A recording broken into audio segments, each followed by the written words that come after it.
주일 예배 강단에 서면 저는 설교자로서 이런 생각이 들곤 합니다. 오늘 예배에 나오신 우리 성도님들은 지난 한 주간 어떤 일들을 겪고 또 어떤 시간을 보내셨을까? 그리고 이 시간 어떤 마음과 어떤 생각을 가지고 앉아 계시는 것일까? 또 오늘 설교가 얼마나 공감이 되고 또 그 의미가 전달이 될 수 있을까, 이런 생각을 하게 됩니다. 제가 이런 생각을 하는 이유는 우리가 살아가는 일상의 삶이 결코 녹록지가 않다는 것을 저도 잘 알고 있기 때문입니다.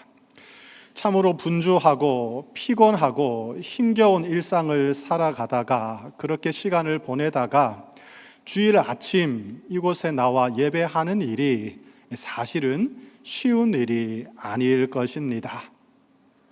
어쩌면 오늘 이 시간에도 지친 몸과 마음을 이끌고 겨우겨우 이 자리에 앉아 계신 분들이 있을지도 모르겠습니다.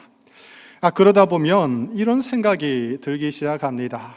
내가 지금 하나님께 제대로 예배를 드리고 있는 것일까?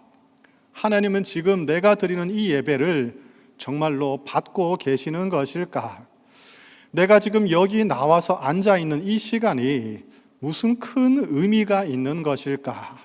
이런저런 생각을 하다 보면 마음이 불편해지고 낙심되는 것을 여러분 한두 번씩 다 경험을 해 보셨을 것입니다. 그러다가 멍 때리다가 가만히 앉아 있다가 집에 돌아가면 나 오늘 뭐 하고 왔지? 또 이런 허탈한 생각도 드는 것이 사실입니다. 그런데 오늘 본문 말씀을 잘 읽고 듣고 묵상해 보면, 깨닫고 나면 우리에게 얼마나 큰 위로가 되고 힘이 되는지 오늘 그 은혜를 경험할 수 있을 것입니다. 오늘 이 시간에는 소제라는 제사를 통해서 예배가 가지고 있는 또 다른 중요한 의미를 함께 살펴보도록 하겠습니다. 지금까지 우리는 레위기에 등장하는 5가지 제사 중에서 3가지 제사를 살펴보았습니다. 하나님께 온전한 헌신을 다짐하는 번제를 살펴보았습니다. 나의 죄를 씻고 정결함을 덧입는, 정결하게 되는 속죄죄를 살펴보았습니다.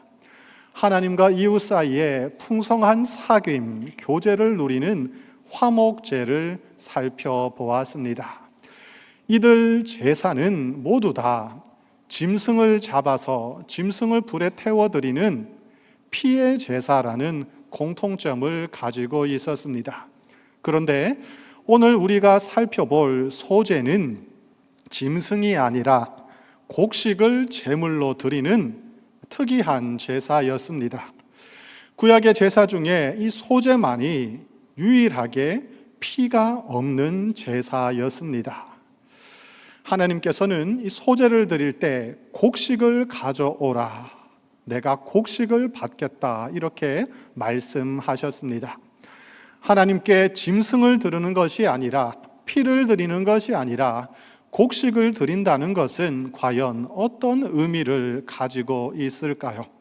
이와 관련해서 이 소제의 특징을 3가지로 정리해서 설명드리도록 하겠습니다. 첫째, 소제는 우리들의 일상의 삶과 아주 밀접하게 연관이 있는 제사였습니다. 물론 다른 제사들도 우리들의 삶과 연결이 되는 것이 사실이지만 특별히 소제는 더욱더 그러했습니다. 곡식은 땅에서 나오는 열매입니다. 땅은 어떤 것입니까? 땅은 우리가 2발을 딛고 살아가는 우리들의 삶의 터전입니다. 우리는 매일매일 땅에서 살아가고 있고 우리가 하는 모든 일들은 땅에서 이루어지고 있습니다. 땅은 우리들의 인생이고 일상이고 삶의 터전입니다. 그러니까 소제는 땅의 소산, 즉 우리의 일상의 삶에서 나오는 열매를 하나님께 드리는 제사라는 의미를 가지고 있습니다. 농사를 지어보신 분들은 이것을 좀 더 충분히 공감을 할 수 있을 것입니다. 땅에다가 씨앗을 뿌리고 거기에다 물을 주고 김을 매고 거름을 주고 지극정성 돌보아야, 땀을 흘려야 우리는 곡식을 얻을 수가 있습니다. 다시 말하면 땅에서 뒹굴고 땅에 발을 딛고 땅의 흙을 손으로 만지고 옷에 흙을 묻히고 땅과 함께 땅에서 오랜 시간을 보내야만 곡식을, 열매를 얻을 수가 있다는 말씀입니다. 그러므로 곡식이라는 이 단어 안에는 우리들이 흘린 땀방울, 그리고 우리가 수고한 그 모든 노력들, 애씀이 들어있는 것입니다. 고단한 일상의 수고가 이 곡식이라는 단어 안에 함축이 되어 있습니다. 그래서 소제를 드리는 사람들은 하나님께 이런 고백을 드리는 것입니다. 하나님께서 허락하신 삶의 터전에서 열심히 부지런히 일하고 애쓰고 수고해서 얻은 이 열매를 하나님께 바칩니다. 제가 일할 수 있다는 것, 그리고 일한 만큼 이 열매를 얻을 수 있다는 것, 이 모든 것이 하나님의 은혜입니다. 하나님, 감사합니다. 이렇게 감사의 고백을 하나님께 올려드리는 것이 바로 소제라는 것입니다. 이 시간 우리가 드리고 있는 이 주일 예배는 우리가 살아온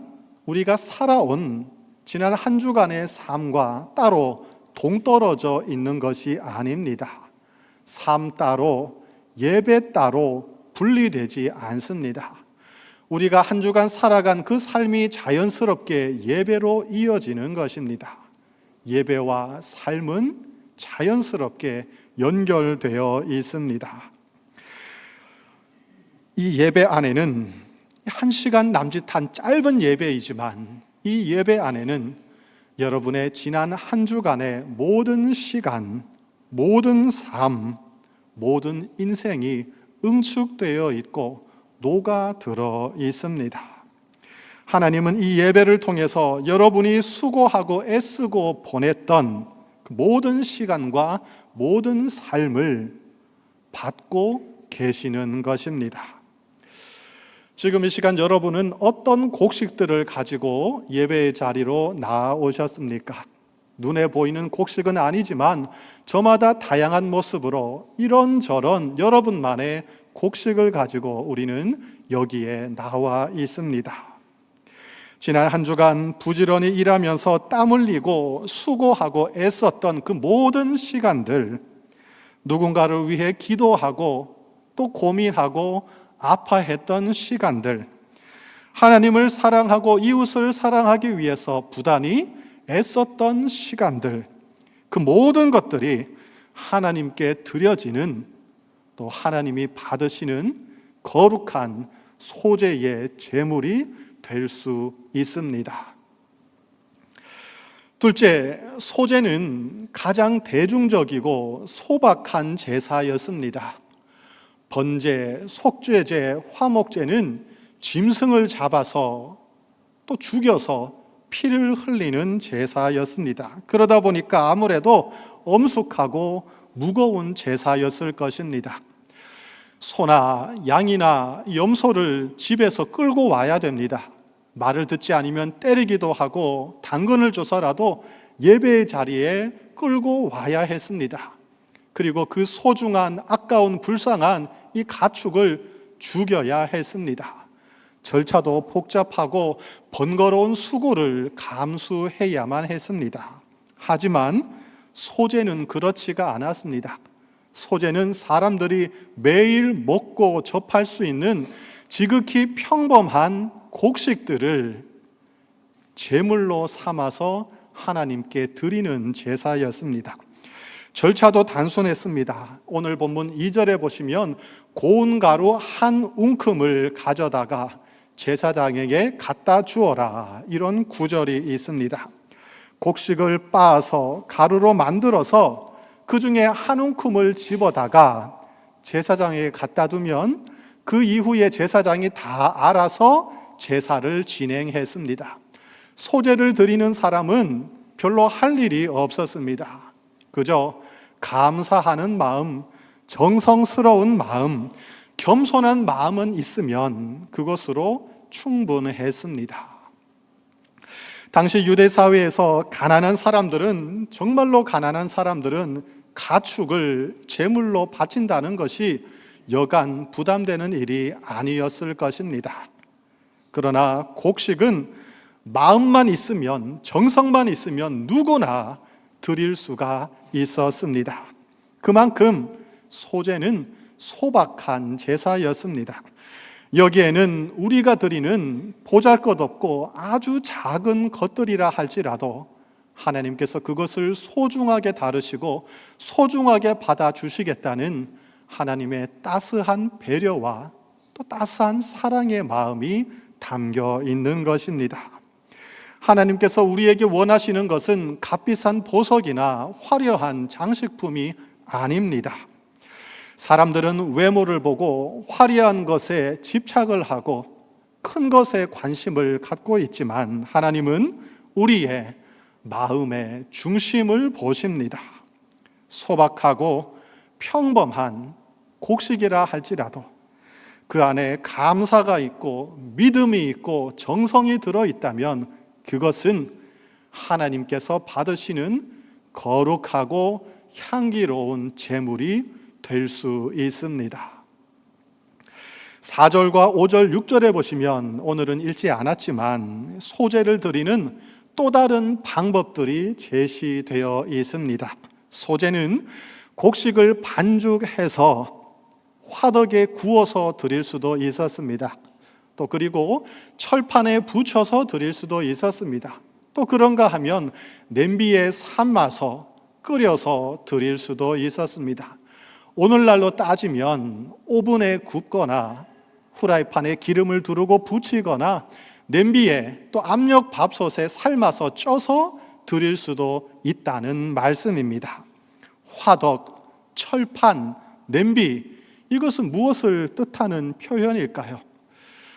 대단한 거룩한 성물이 아니라 일반 사람들이 평소에 사용하는 지극히 평범한 취사 도구라는 말씀이지요. 이러한 평범한 도구들로 만든 그 음식들도 거룩한 특별한 대단한 음식이 아니라 일반 사람들이 평소에 일상적으로 먹고 섭취하는 지극히 평범한 음식이라는 말씀입니다.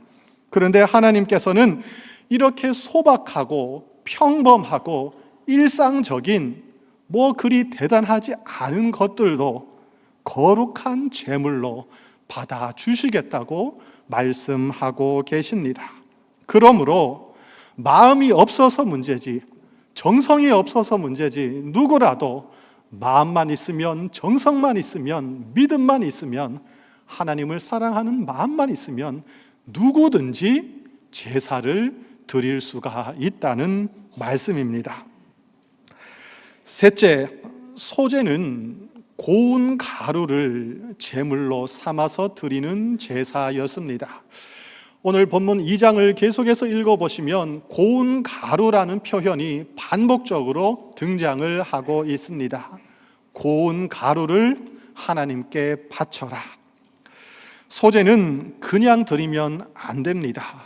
반드시 곡식을 갈아서 부수어서 깨뜨려서 고운 가루로 만들어서 드려야 했습니다. 조금 이상하지 않습니까?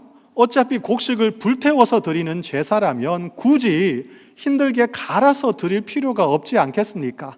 어차피 불에 태워지는 것인데 그냥 통째로 드리면 안 될까요? 하나님은 안 된다고 말씀하십니다. 반드시 갈아서 고운 가루로 만들어서 불에 태워 드려라. 하나님의 명령입니다. 여기에도 어떤 중요한 의미가 들어 있습니다. 조금 전에 저는 이 소제가 가장 대중적이고 소박한 제사라고 말씀드렸습니다. 그러나 아무나 대충 아무렇게나 드려도 된다는 의미는 아니었습니다. 고운 가루처럼 깨지고 부서진 사람만이 소재를 드릴 수 있었고, 그러한 소재만 하나님께서 받아주신다는 말씀입니다. 소재를 드리는 사람은 맷돌에 갈든지 절구에 찢든지 믹서기로 돌리든지 어쨌든 이 곡식을 부숴야 했습니다. 깨뜨려야 했습니다. 갈아야만 했습니다. 여러분, 한번 이 곡식을 가루로 만드는 그 과정을, 그 사람의 모습을 한번 상상해 보십시오. 일상의 삶에서 나온 이 열매를, 곡식을 가지고 왔습니다. 이걸 그대로 드리는 것이 아니라 맷돌에 넣고 믹서기에 넣고 절구에 넣어서 빻아서 부셔서 깨뜨려서 가루로 만들고 있습니다. 그러한 과정을 통해서 제사하는 그 사람은 자신의 교만과 아집과 또 탐욕을, 욕심을 깨트리는 것입니다. 완전히 갈아버리는 것입니다. 이처럼 하나님 앞에서 철저하게 자신을 낮추고 겸손한 사람만이 하나님 앞에 제대로 나아갈 수 있는 것입니다. 우리는 인생이라는 맷돌을 돌리면서 또 그 안에 갈리면서 살아가고 있습니다. 우리들의 인생을 한번 맷돌이라고 한번 생각해 보십시오. 일에 갈리고 사람들에게 갈리고 또 목표를 이루기 위해서 내 시간과 내 삶을 갈아 놓고 있습니다. 자녀를 키우는 것도 사실은 내 인생을, 시간을, 건강을 갈아 넣는 것입니다. 자녀를 키워보신 분들, 나를 그냥 갈아 넣어야만 자녀가 자라나는 것이 아닙니까?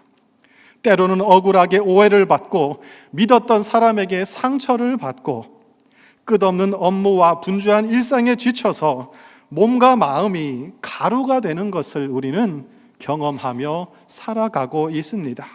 그것이 우리들의 일상이고 우리들의 인생입니다. 그런데 참으로 신기하게도 지치고 상처받고 가루처럼 깨져버린 여러분의 그 아픈 마음, 상한 심령이 하나님께 드려지는 소재의 재료가 된다는 사실입니다. 이게 참으로 놀랍고 신기합니다. 지난 한 주간 여러분의 삶은 어떠셨습니까? 승승장구하고 자신만만하고 내가 생각하고 계획한 그대로 다 이루어지시던가요? 물론 이 중에는 그런 분들이 있을지도 모르겠습니다. 하지만 대부분의 경우에는 그 반대였을 것입니다. 왜 이렇게 피곤한지, 왜 이렇게 내 생각만큼 되지 않는지, 왜 이렇게 부딪히는 일을 많는지, 어려운지 이런저런 아픔을 견디며 안고 살아가는 것이 우리의 한 주간의 삶이었습니다. 여기서 부딪히고 저기서 부딪히고 몸도 마음도 상하고 지치고 부서지는 경험을 했을 것입니다. 그런데 바로 이때가 기회입니다. 바로 지금이, 여러분이 상하고 지치고 깨진 그 순간이 하나님 앞에 여러분 자신을 온전하게 올려드릴 수 있는 절호의 기회이고 참으로 소중한 기회라고 하나님은 말씀하십니다. 고단한 일상 가운데 깨지고 부서진 상한 여러분의 그 아픈 마음, 그 아픈 심령이 주님 앞에 자신을 온전하게 내려놓는 겸손과 만나게 될 때 여러분의 인생은 하나님이 받으시는 거룩한 소재로 변화되는 것입니다. 오늘 본문에 나온 고운 가루는 두 가지 의미가 들어 있습니다. 한편으로 고운 가루는 일상의 삶 속에서 깨지고 상한, 분주하고 힘겹고 피곤한 삶을 살아가다 지치고 상한 여러분의 마음, 여러분의 심령, 여러분의 인생이라고 할 수가 있겠습니다. 그와 동시에 또 거기서 더 나아가서 고운 가루는 그 아픈 마음을 가지고 이끌고 이곳에 나와서 하나님께 겸손하게 낮은 마음으로 올려드리는 여러분의 그 마음, 그 자세, 그 심령이 또한 고운 가루라고 할 수 있습니다. 이 두 가지가 하나님 앞에서 온전히 통합되고 만나게 될 때 거기에 하나님의 은혜가 임할 것이고 여러분의 삶은 하나님께 드려지는 거룩하고 향기로운 예배가 될 수 있을 것입니다. 하나님께서는 이 시간 여러분의 마음을, 여러분의 심령을 고운 가루로 하나님께 바치라고 말씀하십니다.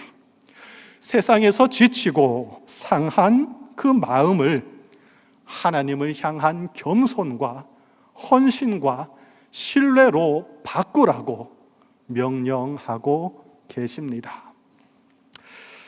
소재로 바치는 이 고운 가루에는 넣어야 할 것들이 있었고 반대로 넣지 말아야 할 것이 있었습니다.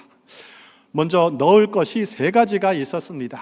1절에 보시면 기름과 유향을 넣으라고 말씀하십니다. 그리고 13절에 보시면 또 소금을 넣으라고 말씀하십니다. 성경을 살펴보면 이 기름은 주로 성령을 의미하는 단어로 사용되고 있습니다. 또 때로는 기쁨을 의미하는 단어로 사용될 때도 있습니다. 기름을 부으면 성령께서 임재하셨습니다. 그래서 성령을 기름에 비유할 때가 있습니다. 때로는 얼굴에 또 머리에 기름을 바르면 나는 하나님 앞에서 기뻐합니다, 기쁨을 회복합니다 하는 그런 믿음의 표시로, 감사의 표시로 또 드려질 때가 있었습니다. 유향은 고대 사회에서 향수로 사용되던 아주 귀한 재료였습니다. 성경에서는 이 유향을 하나님께 올려드리는 성도들의 기도를 의미할 때 또 사용되기도 했습니다. 소금은 변하지 않는 것의 대명사입니다. 음식에 소금을 충분히 뿌리면 음식이 부패하지 않습니다. 그래서 소금은 신실함, 충성을 상징하는 대표적인 단어입니다. 고대 세계에서는 계약을 체결할 때 계약 당사자 사이에 소금을 뿌리는 관습이 있었습니다. 반드시 약속을 지키겠다는 표시였습니다. 그래서 오늘 본문 13절에 보시면 하나님의 언약의 소금, 이런 표현이 등장을 하고 있습니다. 이 모든 것들을 종합해 보면 이 고운 가루에 기름과 유향과 소금을 넣으라는 말씀은 이런 뜻으로 이해할 수 있겠습니다. 깨지고 상한 우리의 심령을 하나님께서, 특별히 성령께서 도와주실 때 우리는 하나님이 받으시는 온전한 제사를 드릴 수가 있다는 말씀입니다. 우리가 성령님을 의지하지 않고서는, 성령께서 도와주지 않고서는 우리의 예배 가운데, 우리들이 살아가는 일상의 삶 가운데 진정한 기쁨이 찾아올 수 없습니다. 지치고 괴롭고 힘든 인생만이 펼쳐지게 될 것입니다. 또한 기도가 없으면 안 된다는 말씀입니다.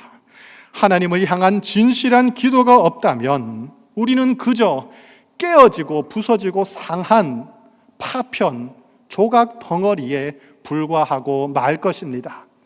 깨지고 상한 우리들의 마음이, 우리들의 이 입술이 다른 사람들에게 상처를 주고 그 마음을 찔러서 아프게 하고 때로는 나 자신에게도 상처를 주는 그냥 파편 덩어리, 조각 덩어리가 되고 말 것입니다. 기도가 있을 때, 성령의 위로와 성령의 도우심이 있을 때에만 깨지고 상한 우리들의 마음, 우리들의 심령, 우리들의 인생은 하나님이 받으시는 거룩한 소재의 제물로 변할 수가 있습니다. 그리고 우리는 소금처럼 하나님 앞에 충성과 믿음의 정절을 지켜야 하겠습니다. 그런데 우리의 힘으로는 그게 잘 되지가 않습니다. 그래서 우리는 무엇보다 하나님의 언약을 생각하고 하나님의 신실하심을 기억해야 하는 것입니다. 괴로울 때나 외로울 때나 힘들 때나 일이 잘 풀릴 때나 일이 꼬일 때나 문제가 발생할 때나 우리는 하나님의 소금의 언약을 기억하고 붙잡아야 하는 것입니다. 우리는 변하고 흔들리는 연약한 존재이지만 하나님의 은혜, 하나님의 사랑은 절대로 변하지 않기 때문입니다. 고운 가루 위에 기름과 유향과 소금을 넣으라는 오늘 하나님의 음성을 귀담아 들으실 수 있기를 바랍니다. 다음으로 소재의 제물에는 넣지 말아야 할 것이 두 가지가 있었습니다. 오늘 본문 11절에 보시면 소재를 드릴 때에는 그 제물에다가 누룩과 꿀은 절대로 넣으면 안 된다고 말씀하고 있습니다. 성경에는 이 누룩과 꿀을 긍정적으로 묘사하는 구절들이 있습니다. 그런데 오늘 본문에는 부정적으로 언급이 되고 있습니다. 누룩은 어떤 특성이 있습니까?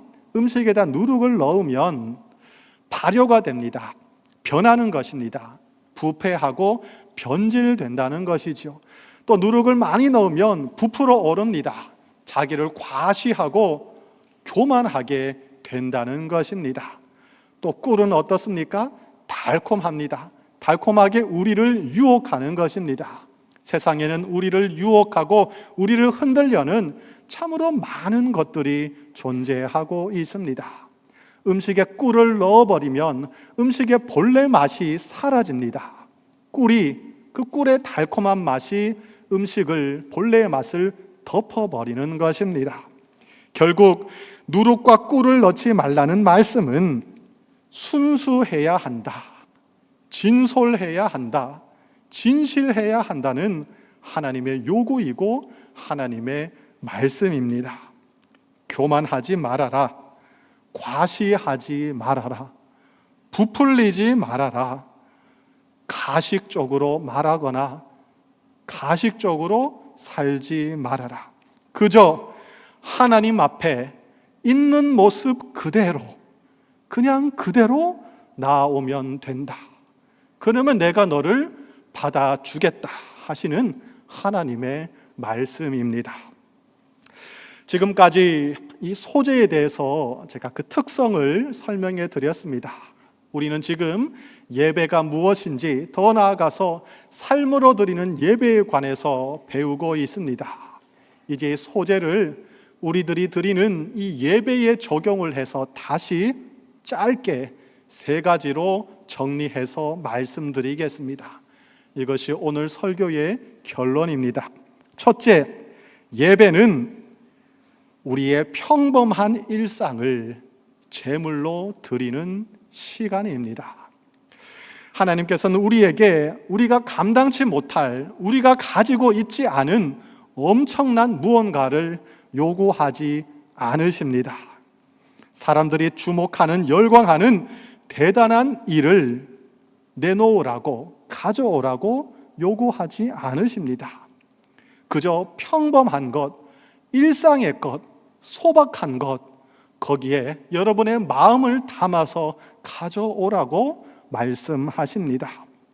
가족을 위해서 식사를 준비하는 것, 직장에서 성실하게 업무를 감당하는 것, 학교에서 열심히 공부하고 책을 읽는 것, 아이를 돌보고 청소를 하고 집안일을 하고 꽃에 또 물을 주는 것, 심지어 우리가 밥을 먹고 산책하고 다른 사람들과 대화를 나누고 교제를 나누는 것, 이 모든 것들이, 우리의 모든 일상이 하나님께 드려지는 거룩하고 향기로운 예배가 될 수 있다는 말씀입니다. 둘째, 예배는 고운 가루를 드리는 시간, 즉 깨어진 나를 드리는 시간입니다. 곡식이 가루가 되기 위해서는 깨지고 부서져야 하는 것입니다. 예배는 세상에서 지치고 상한 나의 마음을, 나의 존재를 하나님 앞에 가지고 나오는 시간입니다. 그리고 거기서 그치지 않고 나의 교만과 아집과 이 욕심을 하나님 앞에서 능동적으로 빻고 갈아서 고운 가루로 만들어서 하나님께 올려드리는 시간입니다. 우리가 깨지고 상한 마음으로 겸손해지고 낮아질 때 하나님은 우리를 받아주시고 회복의 은혜를 내려주실 것입니다. 셋째, 예배는 있는 그대로 하나님께 나아오는 시간입니다. 우리는 하나님 앞에서 자신을 그럴듯한 존재로, 대단한 존재로 과장을 하거나 포장할 이유가 없습니다. 괜찮은 척, 대단한 척, 많이 가진 척 연기를 할 필요가 없습니다. 하나님은 모든 것을 이미 다 알고 계십니다. 우리는 지금 이 시간 하나님 앞에 그저 고운 가루로 서 있습니다. 우리 고운 가루가 된 우리를 하나님께 올려드릴 때 하나님께서 빚어주시고 반죽해 주셔서 하나님이 원하시는 아름다운 존재로 변화시켜 주실 것입니다. 하나님께서는 소재에 누룩과 꿀을 넣지 말라고 말씀하셨습니다. 최대한 거품을 빼고 순전하고 정직한 모습으로 하나님 앞에 설 수 있기를 축복합니다. 예배할 때 사람을 의식하거나 또 사람에게 인정받으려고 노력하는 마음을 내려놓을 수 있기를 부탁드립니다. 저를 예로 들자면 설교 열심히 해서 잘해서 성도들에게 인정받고 싶다. 오늘 대표 기도를 하는데 기도 잘해서 성도들에게 칭찬받고 싶다. 찬양을 열심히 불러서 성도들에게 박수 받고 싶다 하는 그런 마음들을 내려놓는 것입니다. 우리가 최선을 다해 하나님께 나를 올려드리는 것은 너무나도 중요한 것이지만 그렇다고 해서 나를 과장하고 포장하고 연결을 하고 부풀리는 것은 하나님께서 좋아하지 않습니다. 예배는 순수하고 진실해야 하는 것입니다. 예배는 이미 모든 것을 알고 계시는 하나님 앞에 정직하게 나를 내려놓는 시간입니다. 하나님은 우리에게 완벽을 요구하지 않으십니다. 한 주간 세상에서 지치고 상한 여러분의 마음을 진솔하게 정직하게 쏟아놓기를 하나님은 바라고 계십니다. 깨진 마음, 상한 심령 그 자체가 하나님께 드려지는 거룩한 소재의 제물입니다. 여러분의 깨진 마음, 아픈 심령, 복잡하고 피곤하고 분주하고 정말로 아픈 그 삶이, 그 인생 자체가 하나님께서 받으시는 제물이라는 말씀입니다. 거기에다가 누룩을 넣을 필요도 없고 꿀을 넣을 필요도 없습니다. 여러분의 있는 모습 그대로, 그 마음 그대로, 있는 현실, 아픔, 눈물 그대로 하나님께 나오시면 되는 것입니다. 그러면 하나님께서 여러분을 받아주실 것입니다. 깨지고 상한 여러분의 마음 위에 성령의 기름을 붓고 기도의 유향을 얹어 드릴 때 여러분의 예배는, 그리고 나아가서 여러분의 일상은 하나님이 받으시는 향기로운 소재가 될 것입니다. 이번 한 주간도 하나님께 소재의 제단을 올려드리는 복된 삶이 되시기를 축복합니다. 기도하겠습니다. 하나님 아버지, 우리들의 고단한 일상을 하나님께 소재로 올려드립니다. 깨지고 부서지고 상한 우리들의 마음을 받아 주시옵소서. 그 위에 성령의 기름을 부어주셔서 하나님께 드려지는 향기로운 제물 되도록 도와주시옵소서. 우리 안에 누룩과 꿀을 제거해 주시고 하나님 앞에 순전하고 진실한 예배자로 살 수 있도록 도와주시옵소서. 우리 주님 예수 그리스도의 이름으로 기도드립니다. 아멘.